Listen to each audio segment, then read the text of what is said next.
Friday into the third show, 7 minutes past the hour of 9 a.m. and we are still here with SMB Friday. The hashtag is SMB. You can use the hashtag Smart24 updates. And then our website is www.smart24.tv. Remember, you can catch us now on GoTV channel 394, wherever you are. And of course, we can continue to drive your business in that particular aspect. Well, switching off back to the SMB updates, let's first get back to Kabarole, where we go to understand that some of the fish farmers in Kabarole are complaining, saying that the Operation Wealth Creation is accountable for the losses that they've been incurring during the last few months of fish farming. Take a look.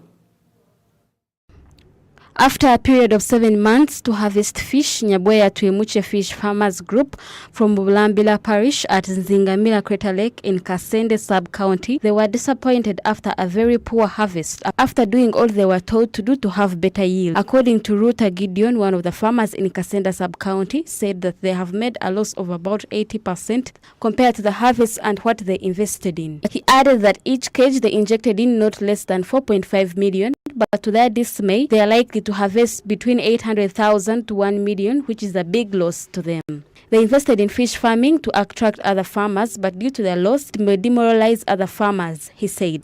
Mr. Ruta added that they applied all the knowledge they were given, but the quality of fish fingerlings supplied was really poor. The government should establish what has caused this fish to stunt, whether it is a result of the poor seed that was supplied, because really there are some fish that is almost half the size of mukene.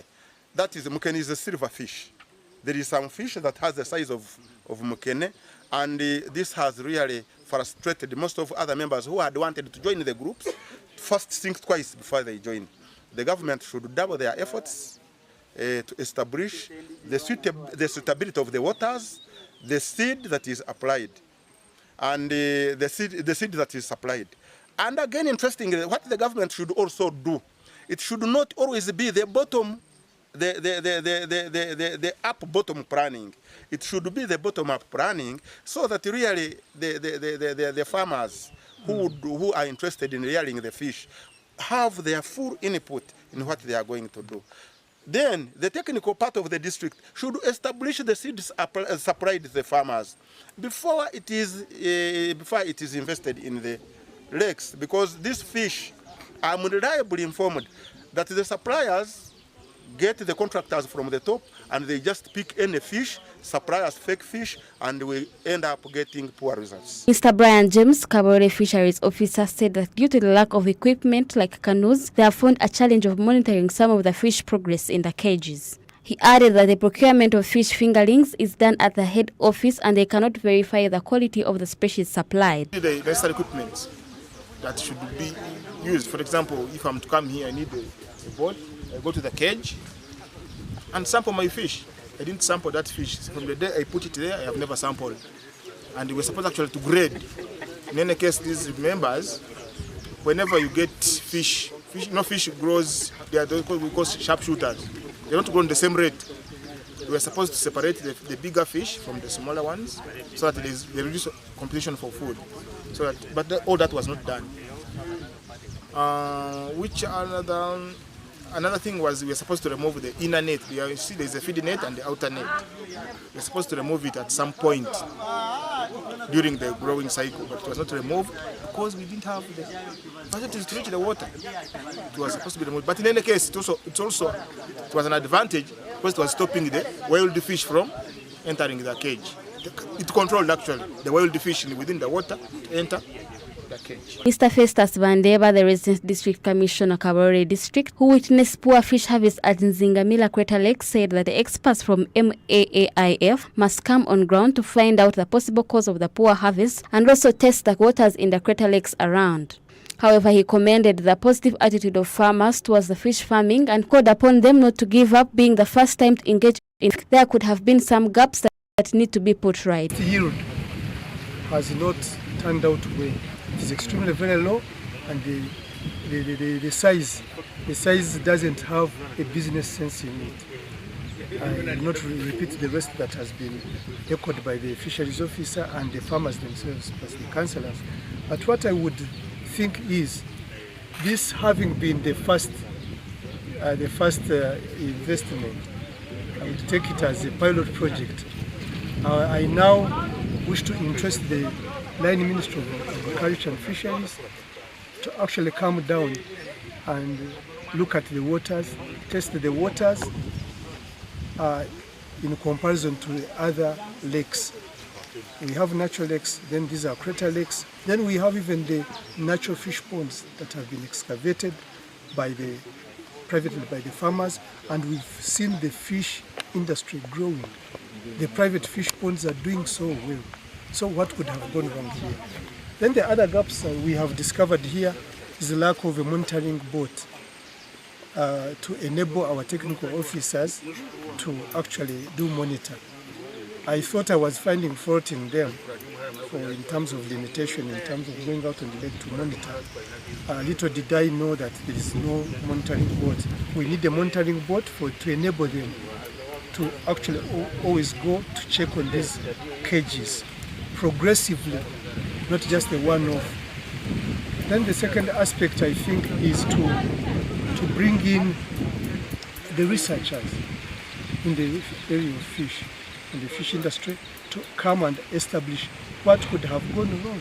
We have a vast lake here.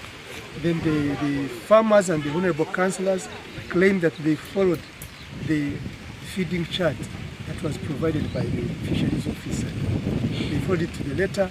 The farmers look knowledgeable, so we want to discover what could have gone wrong. There are over 52 lakes in Kabarole, Fort Portal and Bunyangabu districts that can be of great use to fish farming.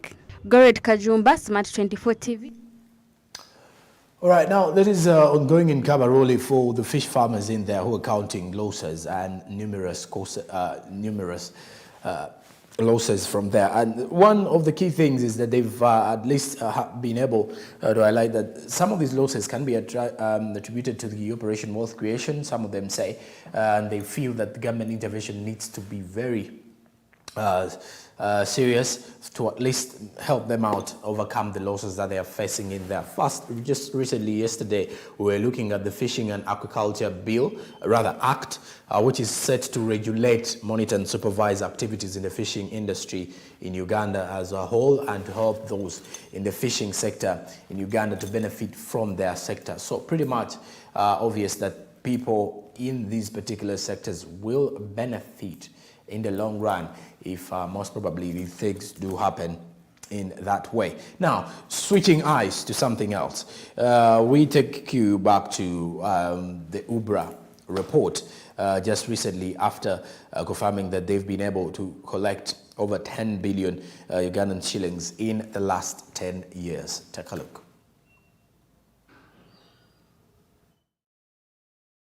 Over the past 10 years, the authority has also seen great improvement in the sector. Prudent investments. The CEO of UBRA, Martin Nsubga, has revealed that asset under management has significantly grown from 4 trillion shillings in 2011 to over 19 trillion shillings and estimated to grow to 20 trillion shillings. And capabilities to regulate and supervise the sector.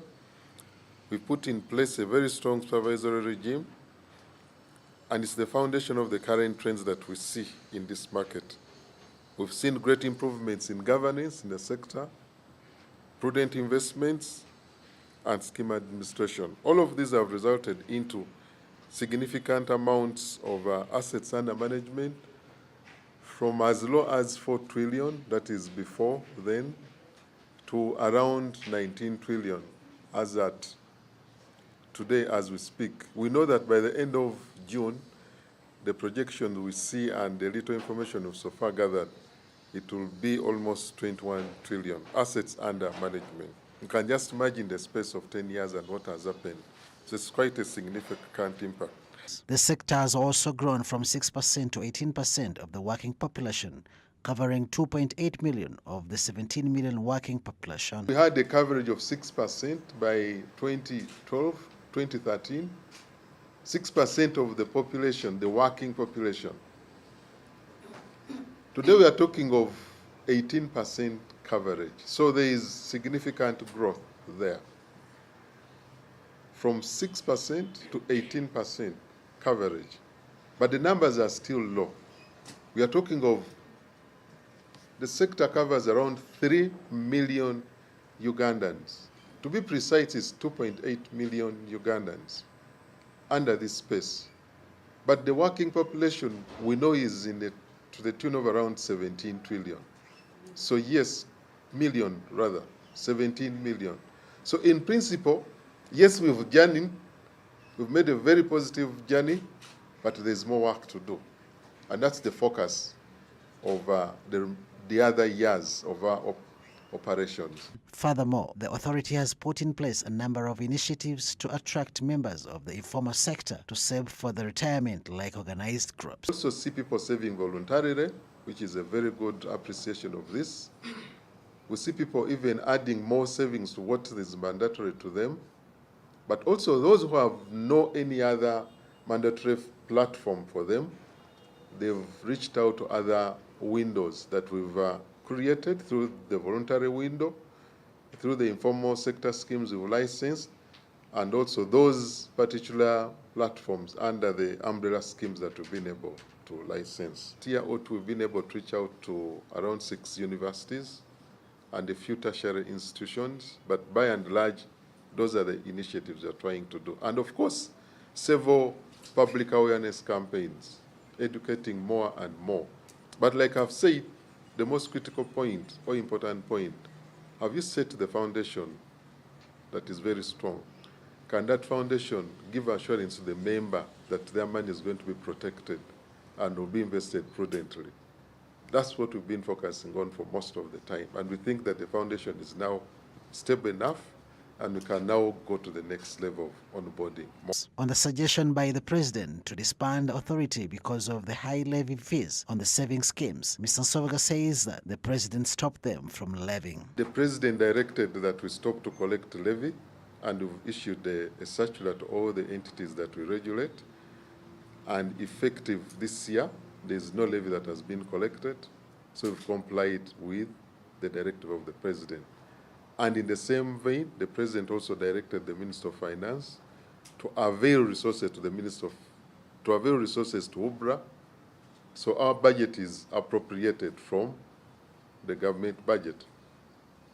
And we've also been elevated to a vote status, and we've been able to submit our budget to Parliament, and we are waiting to see the results of that. However, the authority has faced a number of challenges, including the slow response of saving for retirement. Just like any other sector, COVID-19 affected the remittance of members' contributions by employers. The impact of COVID had, the main one was on contributions, delayed contributions.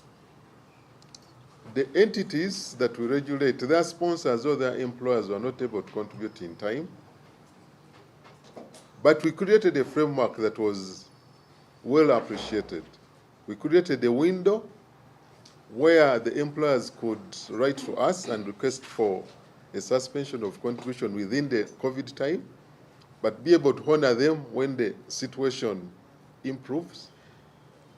And post-COVID, post-lockdown, we see a significant improvement of that. Those who are not able to make remittances at that point in time have honored that.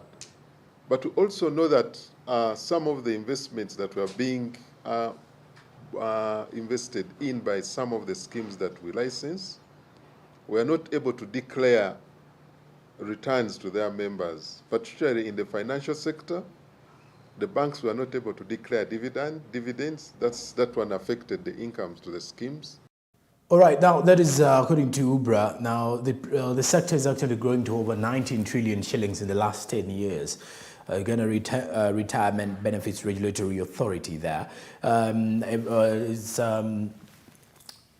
When you look at the organization, by the way, it has been one that has actually been pushing for retirement benefits of most of the people, and at least making sure that people's retirements count or retirement benefits count. We always have to prepare for our retirement, and I can still agree with you that we can both agree on this one, I should say, that in terms of retirement and all details to do with retirement plans is that every other day that passes by, we always have retirement plans. So you always have to think ahead of the future. Plan for tomorrow as much as you're living for today. Even when you're living for today, trying to get that daily bread, you always have to plan for what is ahead of you the next day or the following day, and that is tomorrow. And planning for tomorrow entails you to at least plan for your future or for the days to come when things are not as they are now, because apparently you may be living in a situation whereby you're getting things on a daily, you're earning things on a daily, and later on things change abruptly, or things change in a twist of things. So definitely that is how you're going to do that. But a sector that is there and still creating room for people who are actually saving with the NSSF, people who are saving for their retirement, to at least make your retirement benefits count. How do you put good use of the retirement benefits that you've received? Now, for example, people who have actually been receiving money and those who are still receiving money from NSSF with the NSSF midterm access, that they are receiving the 20% of those funds. How do you make your retirement funds count? How do you make them count? That is the most important part of it all in that particular aspect. So when you look at that as well, there are a lot of opportunities that do happen in times when we are still working, still youthful, still courageous, and let's say still having the vigor, and we are yet to get worn out. So during that time is when you start preparing ahead for your retirement. And when you look at UBRA here, the report is actually showing that they've apparently grown in the last 10 years, now growing to close to 20 trillion Ugandan shillings. Those are big figures and big numbers that you can definitely still agree